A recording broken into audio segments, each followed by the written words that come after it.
Entonces vayamos a Romanos capítulo 15, versículos 1 y 2. Dice así la palabra de Dios.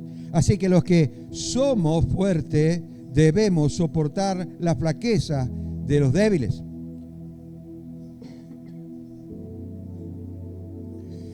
Y no agradarnos a nosotros mismos.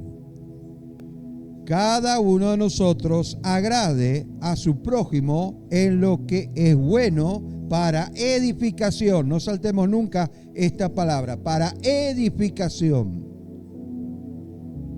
Versículo 3. Porque ni aun Cristo se agradó a sí mismo, antes bien, como está escrito, los vituperios de los que vituperiaban, los que se burlaban, los que tomaban por menos, los que tomaban como un desastre lo que hacían, cayeron sobre mí. Versículo 4. Porque las cosas que se escribieron antes para nuestra enseñanza se escribieron a fin de que por la paciencia y la consolación de las Escrituras tengamos esperanza. El resultado final, ¿qué es? La esperanza. La palabra de Dios no solamente te habla de situaciones, historia, tipologías, símiles, cuentos. No solamente te habla de profecías, sino que acá la palabra de Dios tiene que hacernos tener el sentido de la esperanza, la cual sin ella no tendríamos el desarrollo de la fe. La fe sin esperanza no tiene sentido. Y la esperanza sin fe fracasaría. Entonces debemos entender que todo lo que está escrito es para nuestro bien, para que tengamos que, desarrollemos que, esperanza. Debemos tener en mente que el resultado de nuestra estadía acá en la tierra, el resultado del Evangelio en nuestras vidas, de nuestra relación con el Señor, tiene que ser precisamente aquellos que son débiles en la fe, deben entender, deben de empezar a ser fortalecidos a través de que nosotros seamos usados como canales de bendición para aquellas personas, y no solamente para que fortalezcan sino a su fe, sino también a Cristo. Conocer a Cristo.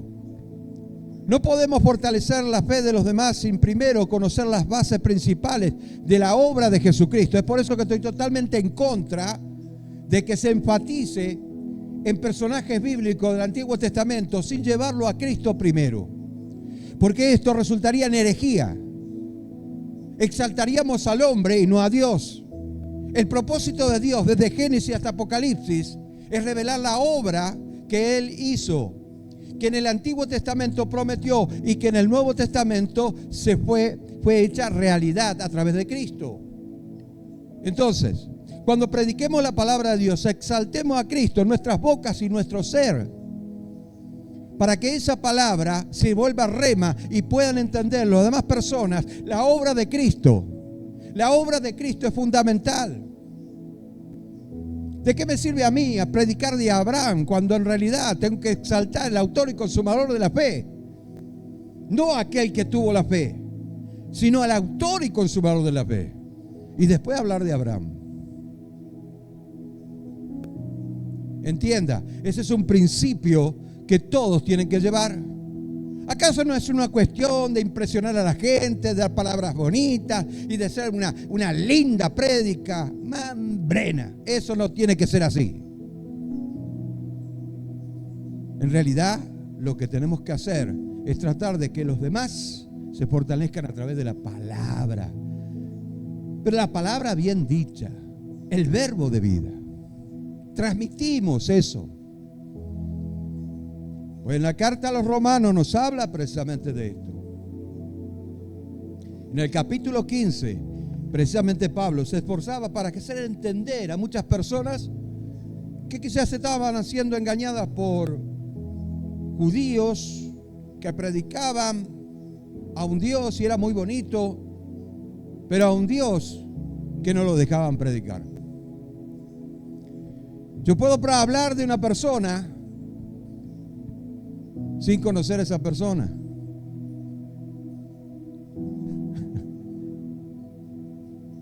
Lo mismo le pasaba a los judíos en aquel entonces. Entonces, tomando en cuenta el modelo de conducta de Jesús, tanto para los cristianos débiles como para los fortalecidos, escuche bien, porque acá no se trata de que, yo soy fuerte de la fe, quizás usted sea más fuerte que yo. Atienda bien. Porque acá no se trata de eso, se trata también de la humildad.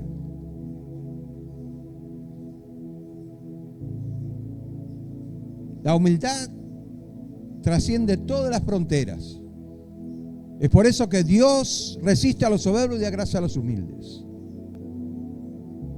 Y ese es el motivo principal que la cristiandad tendría que tomar en cuenta. La soberbia en el púlpito no sirve para nada. Si Dios no está escuchando aquellas prédicas,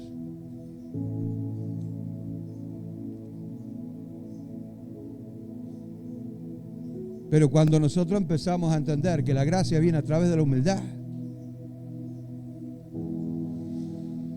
cuando nosotros empezamos a entender que el deseo principal de nuestro corazón no es impresionar a la gente, ni ser predicador de multitudes, sino el de expresar lo que ya tenemos por dentro. Entonces Dios se agrada de eso. Pablo hablaba de lo mismo acá en la carta a los romanos, la carta a los Gálatas, capítulo 6, versículo 1 y 2, que habla precisamente de fortalecer a los débiles y de compararnos a nosotros mismos. No decir yo soy fuerte, pero a mí nadie me va a tumbar. Pero la palabra de Dios dice, hermanos, si alguno fuere sorprendido en alguna falta, vosotros que sois espirituales, restaurad con espíritu de mansedumbre, considerándote a ti mismo. No sea que tú también seas tentado. Oiga, esto es impresionante. Sobrellevar los unos las cargas a los otros y cumplid así la ley de Cristo. Qué tremendo es conocer que Pablo, inspirado por el Espíritu Santo, le dice a los Gálatas que estaban siendo contaminados precisamente con esa gente que predicaba cualquier cosa menos a Cristo. Evalúense, cuando ven una persona que está caída, ¿qué vas a hacer? ¿La vas a dejar o la vas a pisotear? ¿O la vas a levantar? ¿Qué vas a hacer con esa persona? No, pero es un desastre, no tiene más solución. ¿Qué vas a hacer? Lo primero que yo haría es evaluarme a mí mismo. Yo no sé qué situación lo llevó a esa decisión, a esa pobreza, a ese estado. Yo no lo sé, no entiendo, pero yo me evalúo a mí mismo. Si yo estuviera en el lugar de él, ¿qué haría? Recibir el débil de la fe precisamente consiste en ser una persona misericordiosa. El ser fortalecidos en la fe significa darle valor a la obra de Cristo. También murió por aquel que tú estás diciendo que es un inservible, que no sirve para nada, que es un inútil. ¿Qué valor le estaríamos dando no solamente a la palabra de Dios, sino a la obra del Señor? ¿Tendría algún sentido en nosotros decir, hay que practicar el amor? Pues acá la Biblia dice, hermanos, si alguno fuera sorprendido en alguna falta, vosotros que sois espirituales,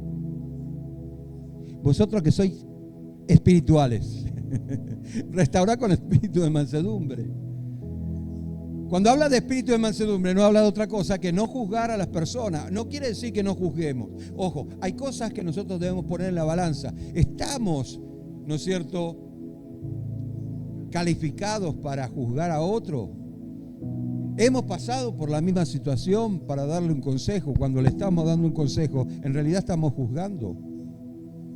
Ponemos en la balanza las situaciones, no seamos fanáticos de decir, no podemos juzgar porque sos un mentiroso. ¿Entendemos lo que realmente significa? Vosotros que sois espirituales, restaurad con espíritu de mansedumbre, o sea que yo tengo que considerar la situación en la que la persona está y evaluarme a mí mismo y sentir lo que siente la demás persona. ¿Acaso en la carta a los Romanos, en el capítulo 13, nos habla de eso en el versículo 9 en adelante? ¿No está hablando de eso?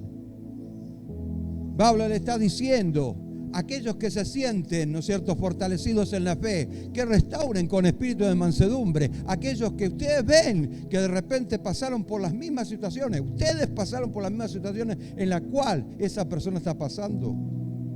O solamente queremos solución en nuestra vida y después que la recibimos, bien, gracias, como hacen muchos. ¿Qué valor le damos a la obra de Cristo en nuestra vida? Depende de nosotros, depende de la actitud que tengamos, depende del valor que le demos. Si Jesús te sacó del pozo de la desesperación para darte una oportunidad en tu vida y te ha restaurado, o estuviste enfermo y te sanó, y estuviste endemoniado y te liberó, o algo por el estilo, ¿cuánto de gratitud tendríamos para seguir a Cristo? ¿O le diríamos, gracias, Señor, por lo que hiciste en mi vida? 10 personas que eran leprosas salieron al encuentro del Señor y querían que les sanara porque habían escuchado que estas personas que Jesús era aquel que profeta, que hacía milagros, y los judíos lo tomaban por ese lado. Entonces él le dice, vayan y preséntense al sacerdote, porque era la ley de aquel entonces. Y cuando iban caminando, fueron sanados de la lepra. 9 siguieron de largo, pero uno solo, que fue a la presencia de Dios y no era judío, y se postró delante del Señor, agradeciéndole, y luego le siguió. ¿Quién es tu sacerdote?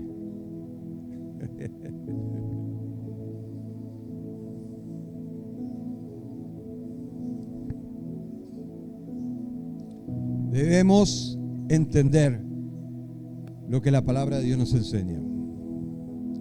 Leamos de vuelta Romanos capítulo 15, versículo 4. Dice, porque las cosas que se escribieron antes para nuestra enseñanza se han escrito, a fin de que por la paciencia y la consolación de las Escrituras tengamos esperanza. La palabra de Dios debe ser siempre nuestro criterio y no nuestra voluntad.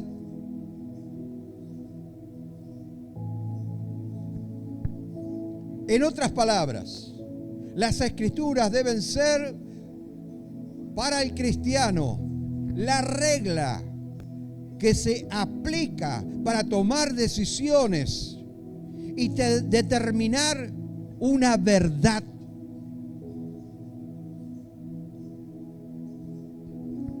Cuando yo tomo la palabra de Dios como un criterio, ¿es eso para mi vida?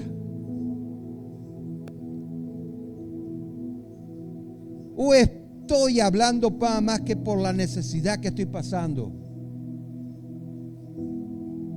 ¿O la leo de vez en cuando? ¿O memorizo algunos que otros versiculitos por ahí?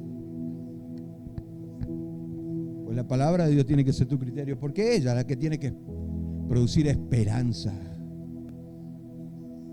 Hay aquellos que predican sin saber, sin entender. lo que tiene que producir la palabra de Dios en sus vidas, para que otros que no conocen puedan entender y ser fortalecidos. Si no fuera así, ¿en qué se basaría nuestra fe?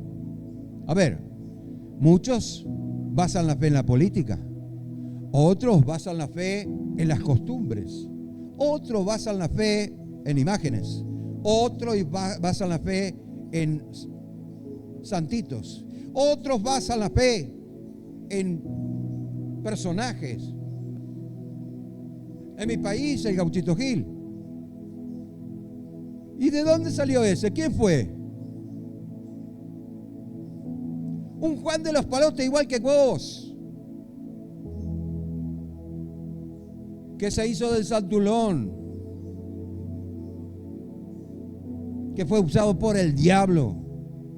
Escuche, cuando la Biblia, la palabra de Dios, nos habla de esperanza, no está hablando precisamente de algo creado por el hombre, porque serían doctrinas de hombre, sino algo creado por Dios, inspirado por el Espíritu Santo, de tal manera que el hombre pueda arraigarse y en esta arraigadura, ¿no es cierto?, pueda producir la esperanza que necesita él para salir adelante, porque va con el desarrollo de la fe que él tiene. Bien. Romanos 15:5 dice: pero el Dios de la paciencia y de la consolación os dé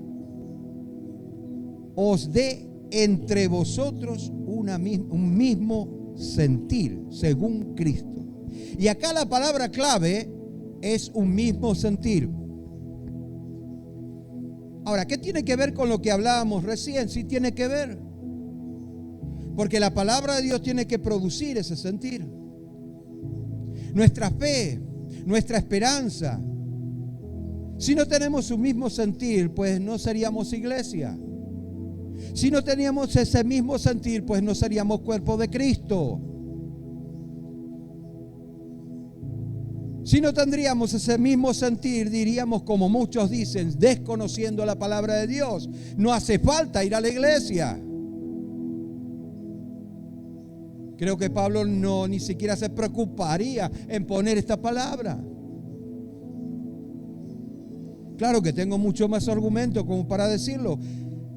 Acá la palabra central, un mismo sentir, esto significa que hemos de ser.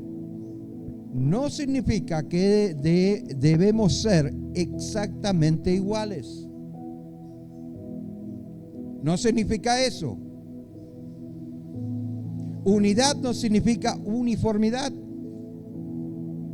Uniformidad sería que todos pensábamos de la misma manera, todos vistiéramos de la misma manera y todos hablamos de la misma manera. Sin embargo, vemos que la Biblia nos dice que somos un cuerpo con multifunción. Ahora bien, cuando cada creyente trata a su manera de tener el mismo sentir, esta actitud anula la obra del Espíritu Santo. Y es lo que pasa muchas veces. No, el Señor me levantó para unir a las iglesias. Pues te va a atacar, vas a una tarea bien difícil, porque ni Dios puede unir las iglesias hoy en día.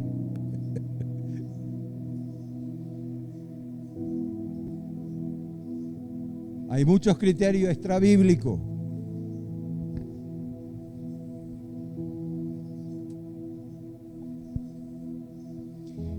El Espíritu Santo es el que tiene que producir esa unidad, nuestra conciencia primero, como dice la Escritura, y me quedo a explicar un poquito de este tema.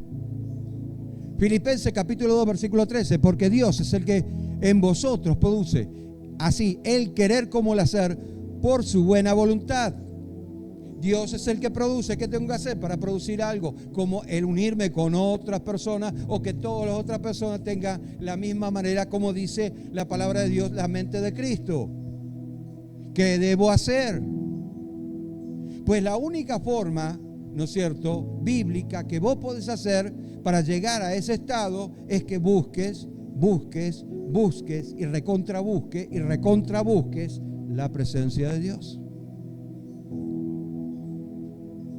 Y en la insistencia, la cual Jesús había dicho, golpead, ¿no es cierto?, y se os abrirá, llamad y os recibirán, pedid y se os dará.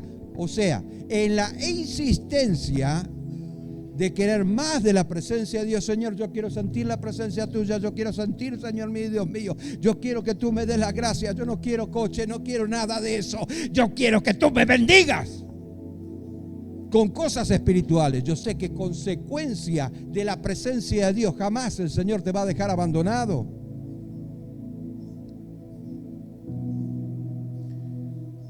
Jamás va a dejar desahuciado a un hijo que busca su presencia.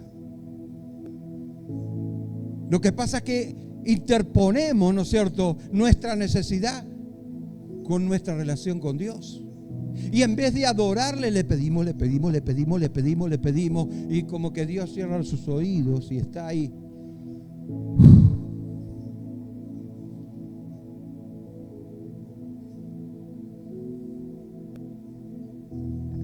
Dios produce el querer como el hacer. En la relación que vos tenés con Dios, Él produce el querer como el hacer.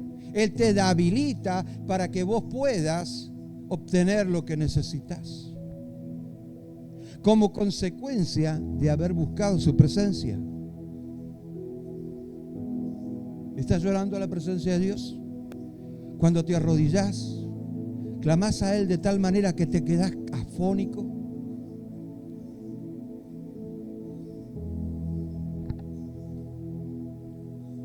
El Espíritu Santo transmite el sentir que tuvo en Jesús.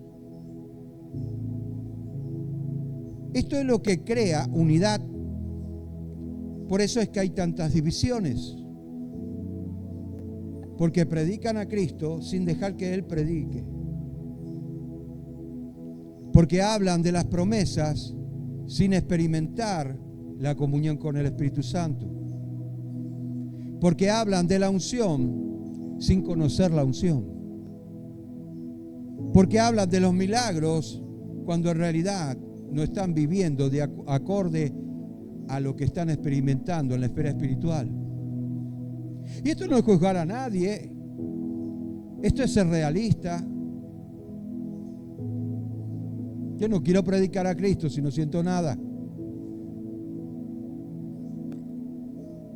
Yo no me quiero volver rico si yo quiero decir lo que dijo Salomón, uno de los proverbios, los últimos proverbios. No me des riqueza para que me olvide de ti. No me des pobreza para que blasfeme tu nombre. Dame lo suficiente para exaltarte. Tenemos el mismo sentir. Tenemos la misma esperanza. Porque estamos basados en la palabra. Y es lo que Pablo decía en la carta a los Corintios, en el capítulo 1, versículo 10. Os ruego pues, hermanos, por el nombre de nuestro Señor Jesucristo, que habléis todo una misma cosa y que no haya entre vosotros divisiones, que estéis perfectamente unidos en una misma mente y en un mismo padecer. ¿Cuáles son nuestros objetivos?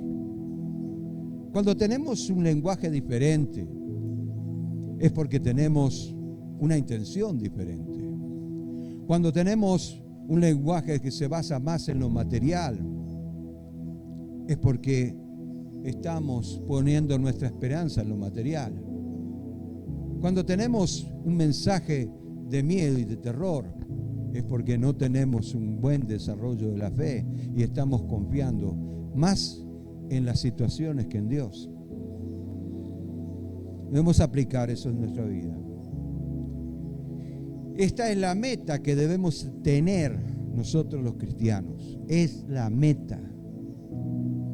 Cuando suenen las trompetas, muchos se van a quedar con sus bienes materiales, pero otros van a tener riquezas espirituales.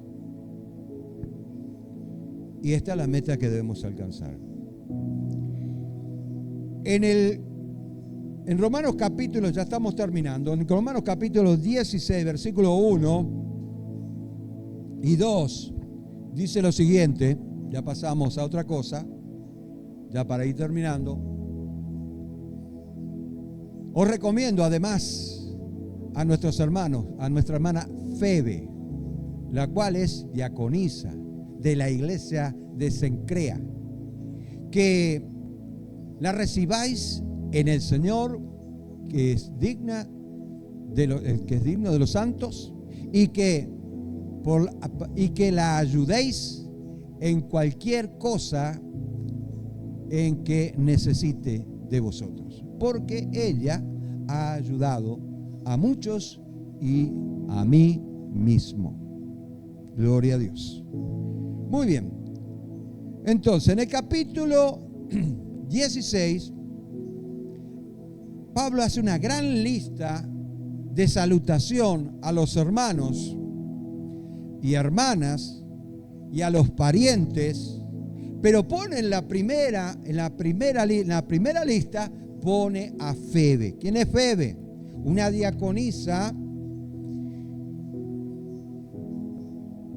Y no solamente la diaconisa, ella tenía su negocio, era una persona que estaba bien económicamente, pero rindió su corazón al Señor y ayudaba a la iglesia con sus bienes. Y en muchas ocasiones a Pablo le extendió la mano, no porque era Pablo, sino porque sintió de parte del Espíritu Santo, y así funcionaba la iglesia en aquel entonces.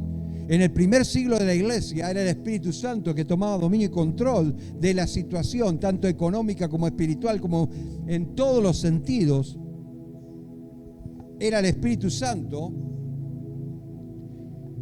El nombre Febe significa pura o resplandeciente como la luna.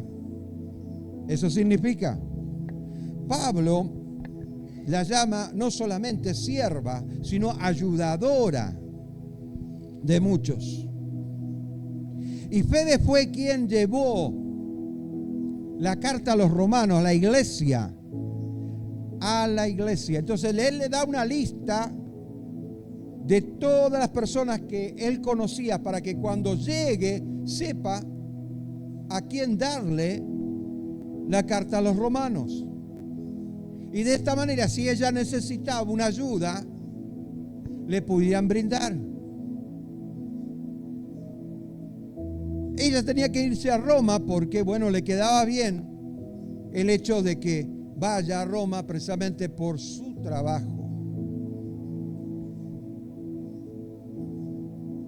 Aquilas y Priscila, que también están notadas en el capítulo 16, más adelante, vemos que ya habían vuelto a Roma.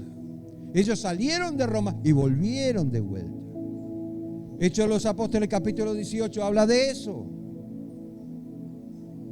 Escuche, y esta mujer entregada al Señor no le importaba nada. Ella lo que quería era agradar a Dios. ¿Qué actitud estamos teniendo? ¿Cuál es nuestra visión de Dios? ¿O seguimos creyendo en Dios a nuestra manera, en nuestra forma, con nuestros preceptos y nuestras propias maneras de pensar? Pues no era la forma en la que pensaba la iglesia primitiva. Siempre dándole lugar a aquel que inspiró la palabra, que fue el Espíritu Santo. Es por eso que, en realidad, la iglesia primitiva se levantaba con mucho poder haciendo prodigios, señales y maravillas. Hoy están años luz de eso y hacen espectáculo de cosas como que, bueno, el Señor, si te toca, no es para que vos saltes y pegues con la cabeza contra el techo y te vayas atrás o que grites como un loco. Porque Dios no necesita que vos hagas eso. Si Él te va a sanar, te va a sanar. Si Él te va a libertar, te va a libertar. Así de sencillo. Y el hombre no tiene ningún poder. Hoy en día no son pastores, ahora son sangelín, que creen que con su poder van a poder tirar a millones de personas.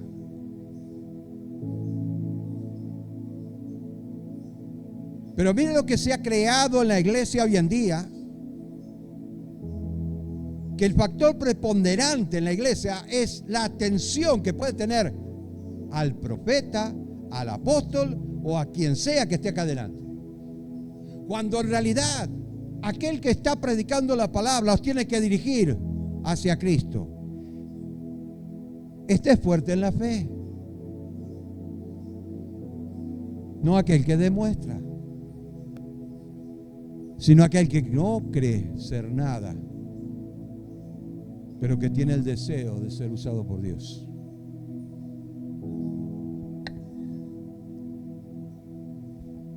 Por eso es que ridiculizan la iglesia.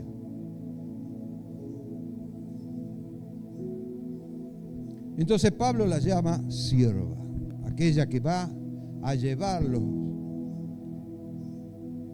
las instrucciones, la carta, la enseñanza de Pablo. Y la iglesia en aquel entonces no tenía templo. La iglesia era en las casas. Y había muchas casas donde se hacían reuniones, y una de ellas era la de Aquilas y Priscilas.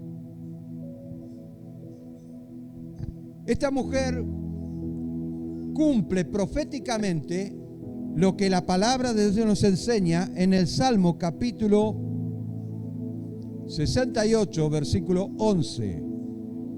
Dice: el Señor daba palabra y había grande multitud de las que llevaban las buenas nuevas. Este es un salmo profético de lo que iba a ser la iglesia, de cómo se iban a manifestar. Y la prioridad que ellos tenían era el deseo de que los demás pudieran conocer lo que ellos ya conocían. Vosotros que sois fuertes, ayuden a los débiles.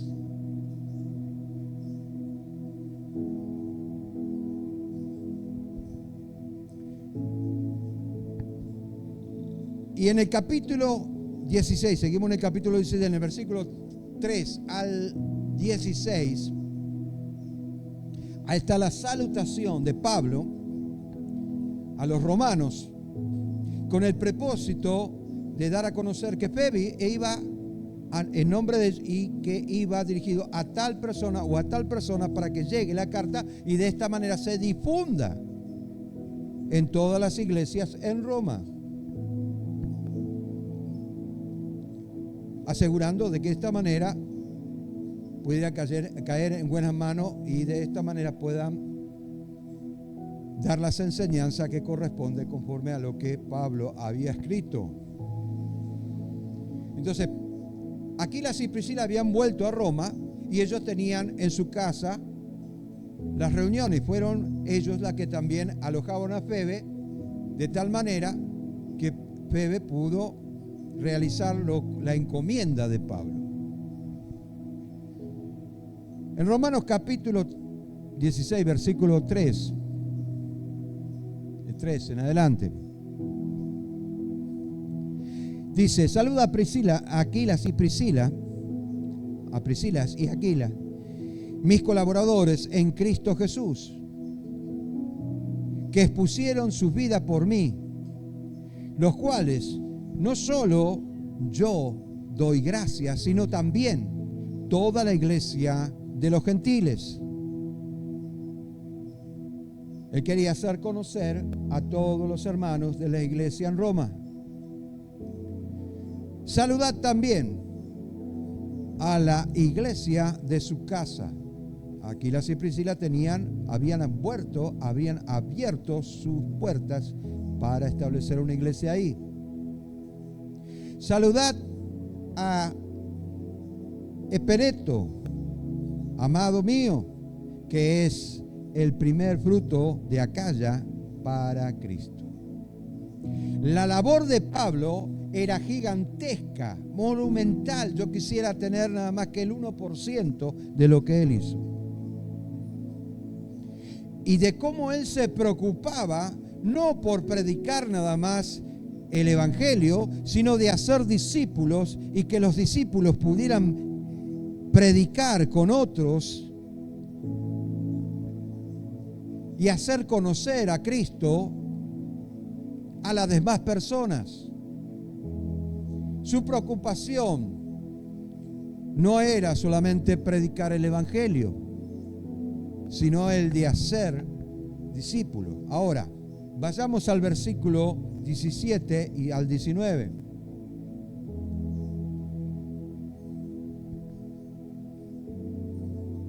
Dice: mas os ruego, hermanos, que os fijéis en los que causan división y tropiezo en contra de la doctrina que vosotros habéis aprendido, y que os apartéis de ellos, porque tales personas no sirven al Señor Jesucristo, sino a sus propios vientres, a su propia conveniencia. Y con suaves palabras y lisonjas engañan los corazones de los ingenuos. Porque vuestra obediencia ha venido a ser notoria a todos, así que me gozo de vosotros. Pero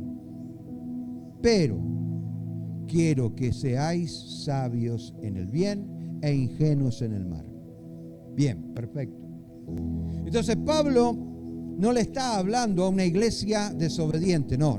Una iglesia que daba testimonio, una iglesia que se había levantado, una iglesia con fervor, una iglesia llena de fe, una iglesia que creía, una iglesia que tenía peso, una iglesia que cuando hablaba hacía temblar las puertas del infierno.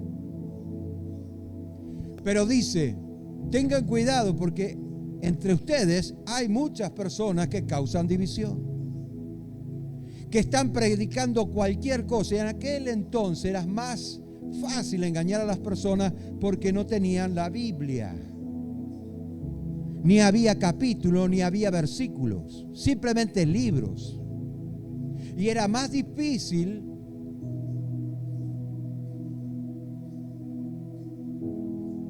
entender. Pero ellos se preocupaban por querer memorizar hasta un libro. Hasta ese punto, ellos conocían, estaban completamente todos los días buscando a través de la palabra, y que la palabra sea el alimento de todos los días y ellos pudieran ser sustentados. Miren, no había capítulo, no había versículo, hoy tenemos toda la facilidad.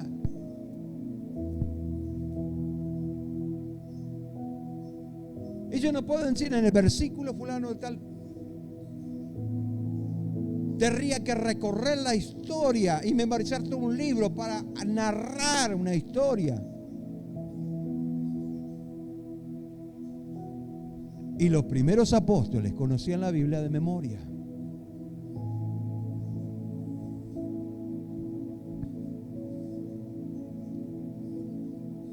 Antes de cerrar el libro de los Romanos, Pablo advierte urgentemente que los hermanos que estén atentos de los falsos maestros, para que así poder evitarlos. Y acá podemos ver dos cosas fundamentales, dos actitudes que debemos tener. La primera es ser sabio para el bien. Esto es no dejarse manipular por los demás con palabras adornadas y muchas otras cosas. No es dejarse llevar por los sentimientos, sino es tratar de entender la Biblia, que lo que se está haciendo es correcto.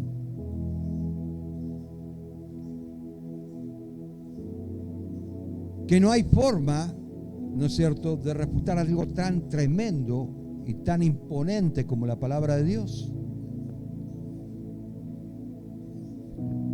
sean sabios en el bien.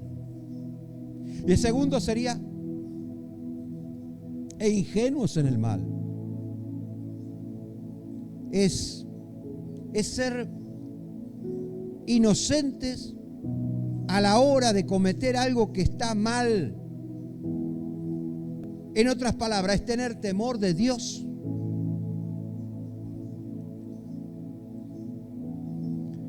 En 2 de Juan, capítulo 1, versículo 9 y 10, dice: cualquiera que se extravíe y no persevera en la doctrina de Cristo, no tiene a Dios.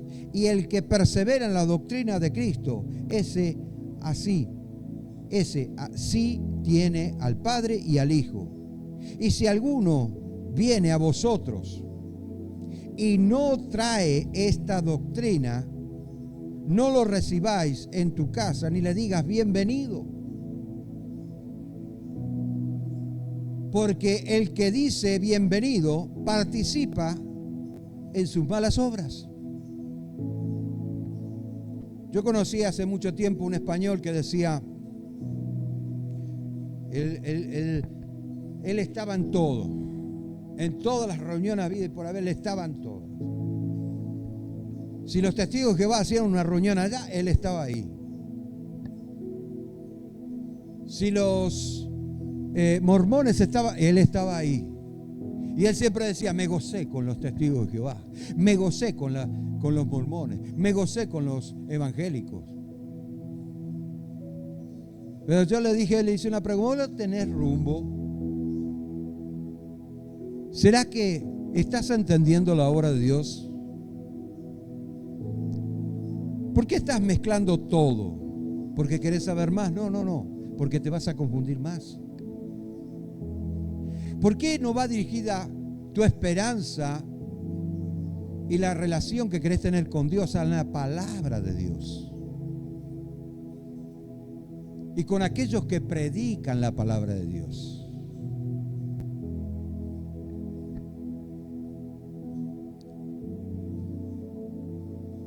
Estas personas no sirven a Cristo y engañan a los ingenuos con una versión distorsionada del cristianismo, dividiendo a la iglesia. Y eso es lo que pasó.